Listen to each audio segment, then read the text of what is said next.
inspirasi dan jejaring. Shalom, selamat pagi sahabat religi, selamat datang di podcast Sikijang. Hari ini saya Gustal, penyuluh agama Katolik, dan sahabat saya Bang Desman, penyuluh agama Kristen.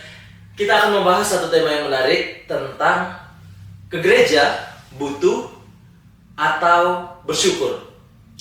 Halo Bang Desman, apa kabar? Halo Gustal, kabar baik, puji Tuhan. Puji Tuhan, kabar baik ya Bang. Puji Tuhan. Oke, hari ini kita akan membahas satu tema yang menarik ya. Iya. Tentang ke gereja. Ke gereja itu sebenarnya hal sederhana ya. Orang datang ke gereja dan pulang. Tapi kita sebenarnya harus jauh, melihat lebih dalam lagi. Apakah orang ke gereja itu datang karena memang dia bersyukur atau hanya sekedar butuh saja. Nah, tentang hal ini Bang Desmond sendiri pernah nggak ke gereja itu ya sekedar datang aja, rutinitas aja? Pernah nggak ada di pengalaman seperti itu? Kalau pertanyaannya seperti itu ya pasti pernah lah ya. Ya, setiap Karena manusia ya, semua orang pasti pernah datang ke gereja hanya karena rutinitas, terus atau bisa karena ngapain di rumah gitu kan. Jadi ngisi waktu kekosongan.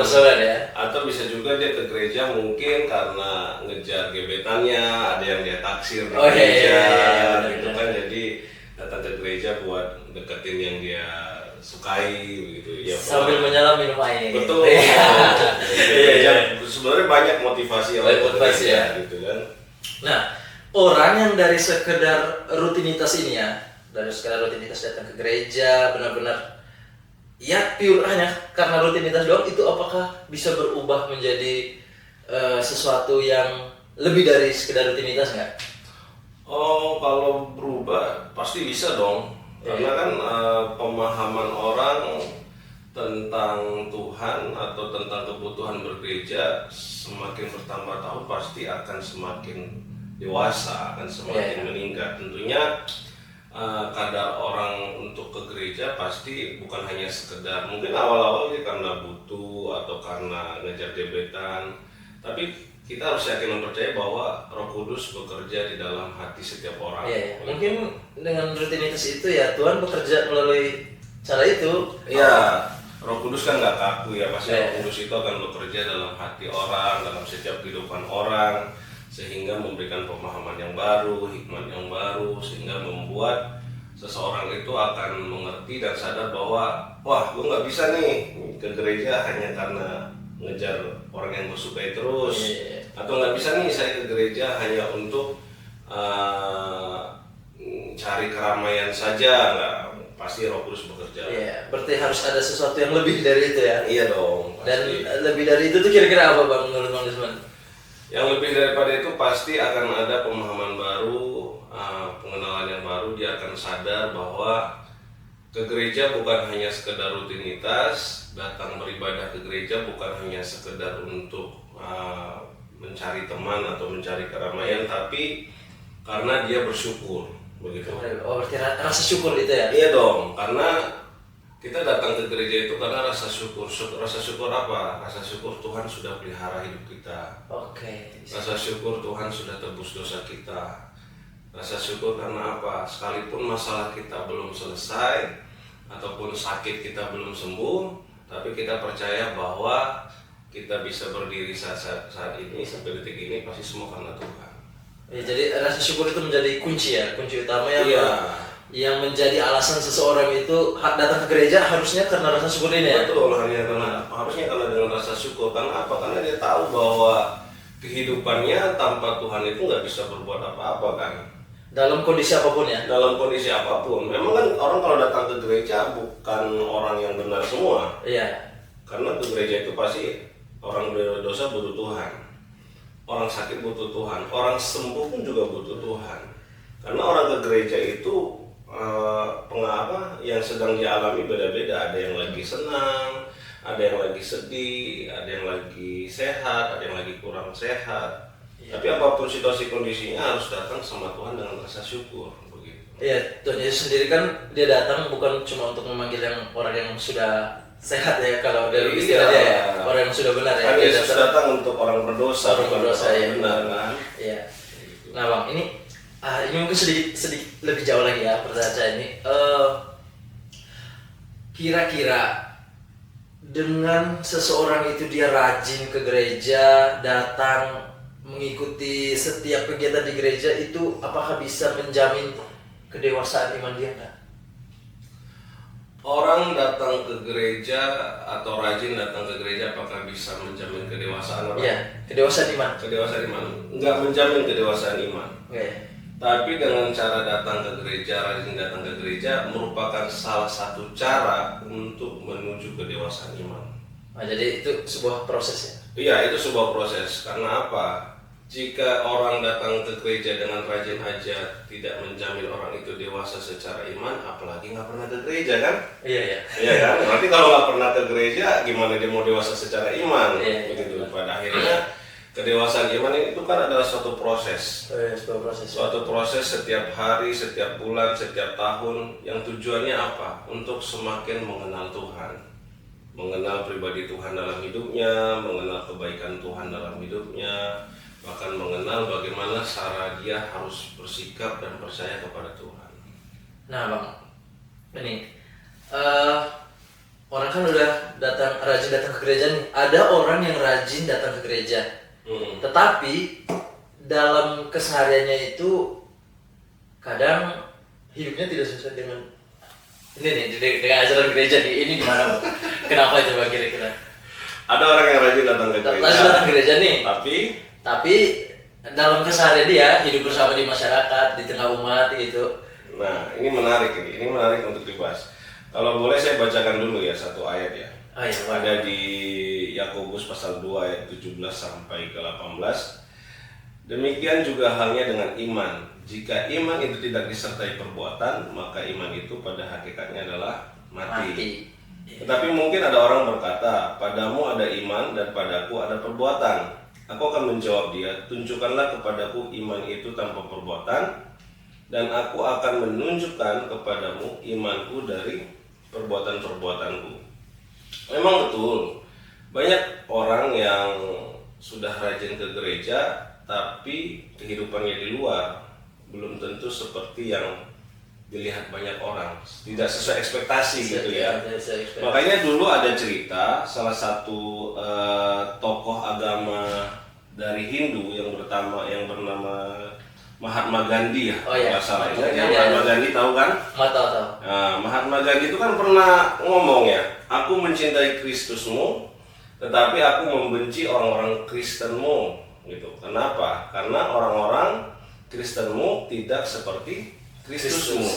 Ya, saya pernah baca juga, Bang. Pernah baca itu ya. Skripsi saya tentang Mahatma Gandhi kan. Jadi ya memang itu fakta ya, bahwa kehidupan untuk sesuai dengan firman Tuhan, sesuai dengan Kristus itu adalah sebuah proses setiap hari. Iya, sebuah proses. Ya kan? Karena banyak orang percaya kalau di dalam gereja, mau itu di dalam gereja Kristen ataupun Katolik, itu pasti akan terlihat seperti orang baik-baik saja semuanya. Iya. Ya kan? Seperti orang malaikat, nyanyi suara dengan sangat merdu, tapi kan tidak sampai di situ pengiringan kita sama Tuhan. Iya. Pengiringan kita sama Tuhan itu yang sebenarnya adalah ketika siapa kita di luar gereja. Iya. Ya kan? Nah, Bang, oh iya benar. Kalau kita di Katolik ya, kalau cara kita beribadah itu biasanya kalau di bagian akhir perayaan Ekaristi itu ada bagian pengutusan. Biasanya imam akan bilang begini, pergilah kamu diutus. Kita menjawabnya syukur kepada Allah. Artinya apa?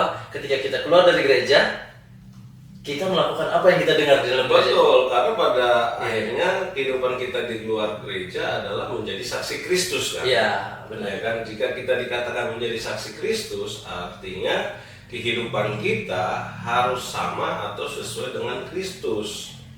Oke, Bang. Nah ini ada nih pertanyaan lebih lanjut nih. Ini agak menggelitik dikit ya, Bang. Lebih penting mana? Kita hadir di gereja atau kita melakukan perbuatan-perbuatan baik di luar gereja? Ataukah kedua-duanya bagaimana?